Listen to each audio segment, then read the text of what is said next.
Böyle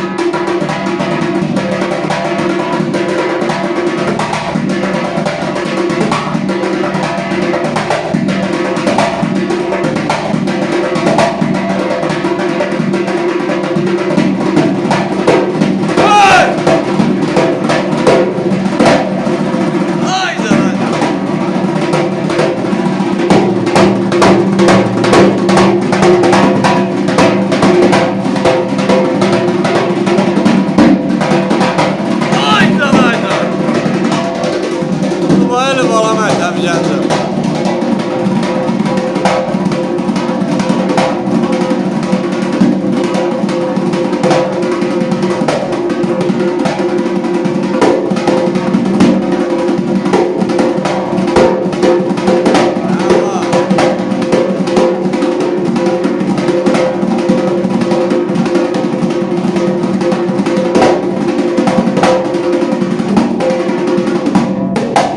Sağ olasın, sağ ol.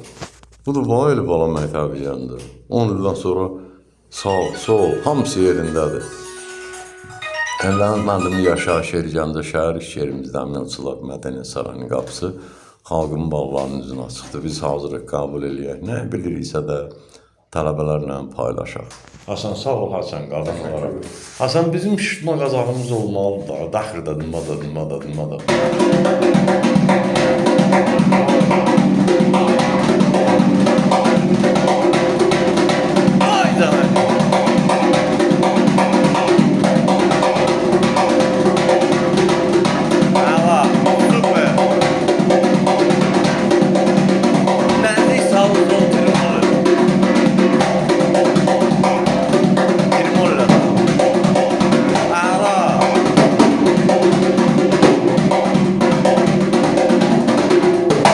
Sağ olasın, süper.